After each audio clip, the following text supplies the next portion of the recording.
Hello and welcome to Justice. I'm Judge Jeanine Pirro. Thanks for being with us. Tonight, the one and only Donald Trump, why he thinks there's never been a greater enemy to Israel than President Barack Obama. But first, my open.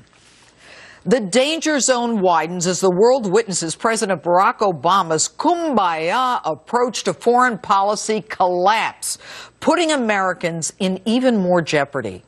Coalition airstrikes are having no effect on the flow of an unprecedented number of foreign fighters from around the globe. Fighters from Russia, the UK, and France looking to join terrorists in Syria. And Gitmo detainees released by the U.S. only to return to the battlefield to fight yet another fight. So why is this happening? When he was elected, the president made a conscious decision to embrace those different from Americans, to not force the American will on others, and to portray America as the world's ally. It all started with his apology for being an American speech in Cairo in 2009. He believed that by appeasing different ideologies and religions, the world would be a better place. Yet a new UN report says that foreign fighters are joining terrorist groups on an unprecedented scale. 15,000 to Iraq and Syria alone.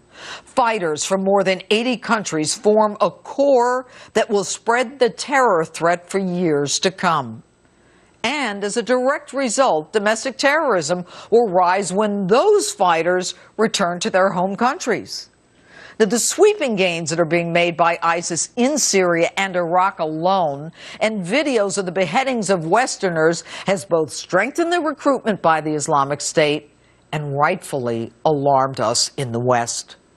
And as many as 30 former Gitmo detainees have joined the Islamic State inside Syria alone. And of the 620 total released Gitmo detainees, 180 are suspected of returning to the battlefield. Some of them released based on taking up yoga and reading the Dalai Lama's books. This administration is so clueless that the chairman of the Joint Chiefs says the Gitmo recidivism rate is but a small fraction of detainees they decide to release. These enemy combatants are ideologically and religiously committed to an evil cause, and therein lies the problem. This president doesn't know the difference between good and evil. Or maybe he does. Mr. President, why would you release 5 high-level Taliban fighters in a swap for an alleged deserter in what could be the first time in U.S. history that senior commanders of an active enemy were released during wartime? Why are these enemy combatants not being tried in a military tribunal instead of saying, whatever, and letting them go? They are not prisoners of war. They are enemy combatants who can be held indefinitely and should have been tried for their crimes. You don't have to release them. And I don't care whether you try them at Gitmo in a military tribunal or in a federal court. And why would you announce military withdrawal dates to the enemy, putting our soldiers at risk? And why would you, instead of supporting our military struggling to defend us, cut $1 trillion from defense spending?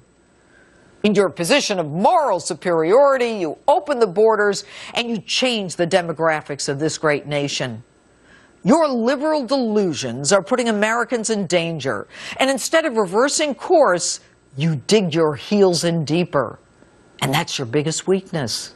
Refusing to admit mistakes and refusing to change. Mr. President, you wanted to be the good guy. Guess what? It didn't work. And I wanted to give you the benefit of the doubt and say that your ivory tower perch prevented you from seeing the difference between good and evil. But then again, other presidents saw the difference.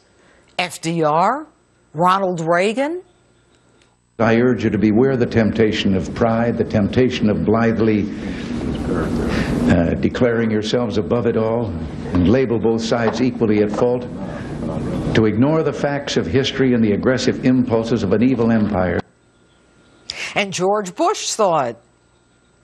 States like these and their terrorist allies constitute an axis of evil, arming to threaten the peace of the world. Let me make it simple for you. We are good, they are bad.